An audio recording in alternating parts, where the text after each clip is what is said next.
So along with the expectation that the guru should be perfect and that the people in the organization should be perfect, of course, comes the expectation that I should have become perfect by entering the spiritual movement, by finding the spiritual teaching. And this is often an expectation that we don't realize. As I said, we can come to this point where we are disappointed by the guru or we are disappointed by other people, but we may not realize that we have this expectation that we should have become perfect by entering the organization. And this is often fed by the organizational culture. I totally understand that. As I've said, many organizations have this culture of we are so special because we are the few people who have found this movement. So there can be this, you walk into this cloud of this projection that you are so special because you're here. And it feels good, your ego loves it. But what it really leads to is this expectation that you have now become perfect just by walking through the door. And I came to a point in my second spiritual movement where I felt overwhelmed by what I observed, and I couldn't understand why. I felt people were very cold, they were unfriendly, they were judgmental, and I just couldn't understand it because I didn't expect this. And so I had this thought that there hadn't been a trash can at the door with a sign that said, "Leave your ego here." So I realized I didn't leave my ego at the door when I walked in. But then I thought, well, neither did all the other people that are in. They didn't leave their egos either. So that's why and that's when I overcome this expectation that other people should have become perfect. But I also then started looking at myself because I started realizing, why am I reacting to this? This has always been a pattern I've had. There comes a point where you just have to look at yourself and say, why am I reacting to this? Regardless of what these other people are doing, why am I reacting?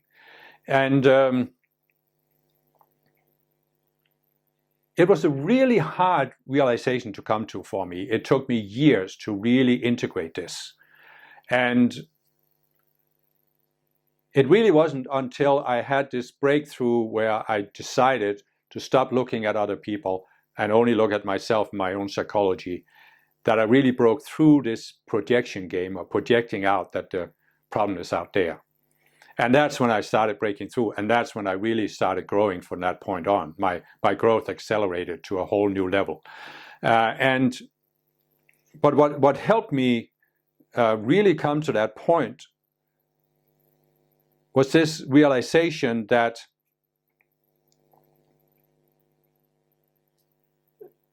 which I think I really got it when I was 18 when I read Yogananda's book. I got a certain understanding of it, that it's about overcoming the limitations in my mind.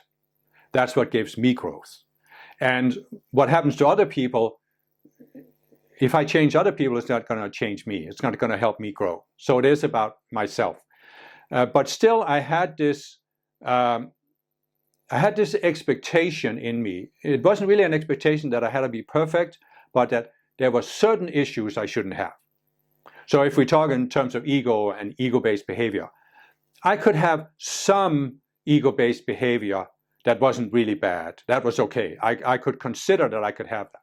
But there were some very bad aspects of ego-based behavior. No, I couldn't have those. Because I'm a spiritual person, I'm a good person, I'm not out to hurt anybody, so I can't have some of the bad ego tendencies. And this is an aspect of this expectation that by walking through the door of this spiritual movement, I should have left these bad tendencies behind. And of course I didn't, but it was very hard for me to admit this. It wasn't really that I had to be perfect, but I had to be perfect in the sense that I didn't have any really bad ego-based behavior. It's just a version of that expectation of that something had happened to me. I must be an advanced spiritual student because I could recognize this movement.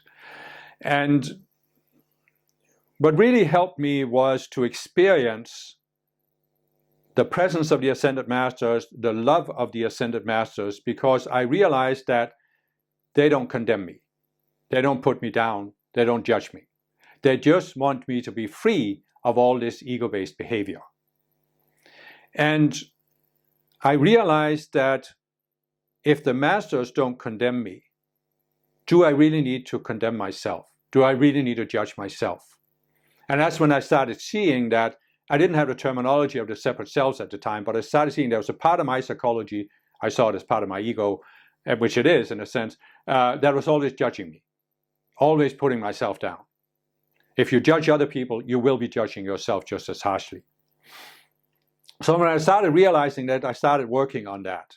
And I started working on coming to a point where I didn't have to suppress seeing certain aspects of my ego, where I could say, okay, I'm willing to look at this next thing. And I'm willing to consider that maybe I have one of these tendencies that I thought I shouldn't have.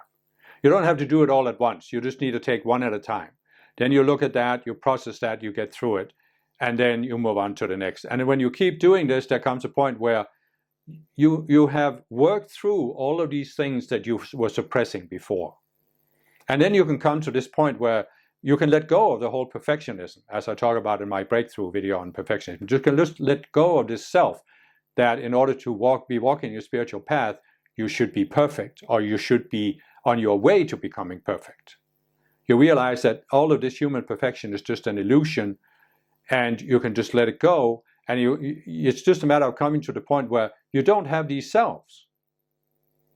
And so you're not pulled in any direction. You're not pulled to live up to any image or standard on earth. And so I went on a long track here, but what I really want to say is that there comes a point where it's necessary to consider this expectation that you should be perfect, or you should be beyond certain aspects of human psychology, and therefore you shouldn't have to look at it. You really can come to a point where you're not afraid to look at anything in your psychology, because whatever it is, you realize it's unreal, it's an illusion. And you already looked at other illusions, so surely you can look at the next one also. And that's a good place to be on the path, because then you can really start making progress, coming to that point where now there aren't so many things. You don't need to suppress anything, because either you have worked through it, or you know you can work through whatever is left.